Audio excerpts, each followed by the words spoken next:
জয়ী হই, প্রথম কাজটি যেটি হবে সেটি হচ্ছে ঢাকা বিশ্ববিদ্যালয়ের সাবেক যে শিক্ষার্থীরা রয়েছে বিভিন্ন আন্তর্জাতিক প্রতিষ্ঠানে এবং বিদেশের স্বনামধন্য বিশ্ববিদ্যালয়গুলোতে তাদেরকে নিয়ে ঢাকা ইউনিভার্সিটি অ্যালামনাই অ্যাব্রোড গঠন করব।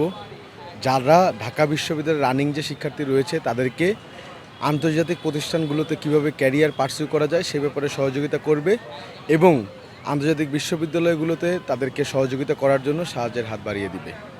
এবং আরেকটি কাজ আমি যেটি করব সেটা হচ্ছে আন্তর্জাতিক যে প্রকাশনাগুলো রয়েছে সেই প্রকাশনাগুলোতে যেন ঢাকা বিশ্ববিদ্যালয়ের শিক্ষার্থীরা আর্টিকেল বের করতে পারে, সেই আর্টিকেল বের করার সুযোগ তৈরি করে দিব এবং তারা যেন আর্টিকেল লিখতে পারে সেক্ষেত্রে প্রয়োজনীয় ট্রেনিংয়ের ব্যবস্থা করে দিব।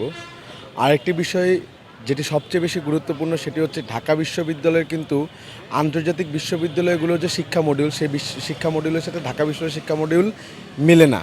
সেক্ষেত্রে ঢাকা বিশ্ববিদ্যালয় প্রশাসনকে বাধ্য করব যেন আন্তর্জাতিক বিশ্ববিদ্যালয়ের শিক্ষা মডিউলের সাথে ঢাকা বিশ্ববিদ্যালয়ের শিক্ষা মডিউলকে মিলিয়ে শিক্ষা মডিউল তৈরি করার জন্য যেন ঢাকা বিশ্ববিদ্যালয় থেকে ক্রেডিট ট্রান্সফার করে কোনো শিক্ষার্থী বিদেশে উচ্চশিক্ষার জন্য যেতে পারে। হ্যাঁ, আমরা অবশ্যই ঢাকা বিশ্ববিদ্যালয়কে একটি গবেষণাধর্মী বিশ্ববিদ্যালয়ে রূপান্তর করতে চাই, কিন্তু ঢাকা বিশ্ববিদ্যালয় তো সব কিছুতে স্পেশালাইজড হওয়ার সুযোগ নেই। সেক্ষেত্রে ঢাকা বিশ্বের শিক্ষার্থীরা যেন আন্তর্জাতিক প্রতিষ্ঠানগুলোতে শিক্ষা লাভ করতে পারে সেই যেন সুবর্ণ সুযোগটি পায় এবং সর্বশেষ গিয়ে গ্লোবাল মার্কেটে যেন নিজেদের অবস্থান তুলে ধরে বাংলাদেশের অবস্থান এবং ঢাকা বিশ্ববিদ্যালয়ের অবস্থানকে সমুন্নত করতে পারে, এটাই আমার চেষ্টা থাকবে।